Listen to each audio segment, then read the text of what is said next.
Something unexpected is happening right now in modern dating, and almost nobody predicted it.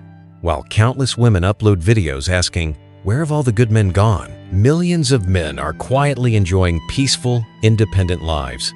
No drama, no stress, no emotional turbulence, just simplicity, video games, a clean apartment, hobbies, and a sense of calm they never felt in their relationships. For years, the assumption was that men couldn't handle being alone, that loneliness would eventually drive them back. But the reality unfolding today tells a very different story. Men aren't just fine on their own, they're actually thriving. And this shift has left many people confused because it wasn't supposed to happen this way. Let me give you an example. One of my clients, a successful engineer, 38 years old, went through a divorce after spending 10 years with a partner who criticized nearly everything he did: how he cleaned, how he breathed, how he relaxed, even his hobbies. 3 years later, he lives alone, rediscovered his interests, sleeps peacefully, and looks visibly healthier. When I asked whether he planned to start dating again, he simply laughed. Why would I go back to a life filled with criticism? For him, solitude didn't become loneliness, it became relief. This is the pattern we're seeing everywhere. Many men reached a point where constant criticism, arguments over tiny things, and emotional pressure broke them down. Imagine working 10 hours, walking inside, and before you remove your shoes, you're already being told you did something wrong. Sit down for a minute? Lazy. Play a video game? Immature. Work overtime to support the family? Suddenly, you're never present. After years of this, men realize something important. The problem wasn't that they weren't trying hard enough. The problem was that they could never win. Another thing most people overlook. Sometimes the arguments aren't about the thing being mentioned at all. She's not really upset about the sock on the floor or the brand of milk you bought. It's deeper internal unhappiness, and you become the easiest target. You're not the cause, but you're treated like the cause. And over time, that environment becomes emotionally draining. I've seen countless situations where small disagreements suddenly explode into huge arguments about everything wrong in the relationship. Before you know it, a tiny issue becomes a 30-minute emotional storm, leaving men apologizing for things they didn't even understand. That's not communication, it's emotional overload. And eventually, most people, especially men, shut down from it. What's heartbreaking is that men often stay loyal long after they've become unhappy. Many men are problem solvers. If something isn't working, they try harder. If their partner is upset, they take responsibility for fixing it. But no matter how much effort they put in more chores, more gifts, more conversations, the criticism doesn't stop. Over time, their identity fades. The hobbies they loved disappear. Friends drift away. Family becomes distant. They lose themselves trying to keep someone else happy. But there always comes a moment, a final argument, a simple realization, a conversation with a friend that flips a switch. Suddenly, being alone doesn't feel like failure. It feels like freedom. No more walking on eggshells. No more constant tension. No more feeling responsible for someone else's emotional world. Many men were carrying emotional weight they didn't even realize wasn't theirs. When partners expect you to fix their career frustrations, body image issues, family drama, or insecurity, the emotional load becomes overwhelming. Men were never meant to be someone's full-time emotional rescue team. Some people enter relationships with unresolved wounds. Instead of a partner, they seek a healer, a parent, or a never-ending source of reassurance. That's not a romantic relationship, it's emotional overwork. And the man becomes the default problem solver for issues he didn't create.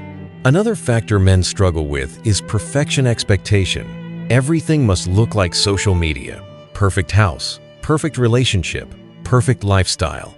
She compares your real life to curated online lives, and suddenly everything feels lacking. Meanwhile, every small mistake gets remembered forever, while the thousands of good things you do disappear instantly. Living under that pressure slowly drains a man's spirit. When every choice becomes a lose-lose, do the chore and it's wrong, don't do it, and your lazy men eventually detach. The expectations become so contradictory that no real person could ever meet them. This is why solitude became a sanctuary. No arguments, no unnecessary drama, no impossible standards, just peace. A quiet home, autonomy, hobbies, and the ability to exist without judgment. For many men, that peace became priceless. Men started focusing on work, fitness, friendships, and personal growth. They get to spend money responsibly, pursue interests freely, reconnect with friends, and rebuild confidence. And it's incredibly fulfilling. Another major factor: modern dating is extremely competitive and often unrealistic. Social media has distorted expectations. Dating apps have turned connection into shopping, and many people are influenced by advice encouraging them to demand more while offering less. Men feel like they're expected to be traditional providers while accepting modern expectations that don't benefit them. Many men also stopped approaching women because they spent years being told to leave women alone. So they listened, they backed off, they respected boundaries. And now many women wonder where all the men went. Men simply followed the social rules they were given. Men aren't withdrawing because they're scared of commitment. They're withdrawing because the dating landscape feels like a bad deal. High expectations, low appreciation, endless comparison, and constant criticism. At some point, the cost outweighs the benefit. When men walk away from these dynamics, they rediscover themselves. Their stress levels drop, their health improves, their creativity returns, friends come back, life becomes lighter. This isn't about men hating relationships, it's about men refusing dysfunctional ones. It's about realizing that emotional peace is more valuable than companionship with the wrong person. That solitude isn't painful when life feels balanced and authentic. Women posting online asking, "Where have all the good men gone?" often don't realize the answer. The good men didn't vanish. They simply stopped participating in systems where they felt unappreciated or judged. They're building careers, exploring hobbies, traveling, reconnecting with family, and enjoying lives that don't drain them. And younger men are noticing. They're choosing self-development over chasing approval. They're building themselves instead of trying to fix someone else. This shift isn't rooted in anger, it's rooted in experience.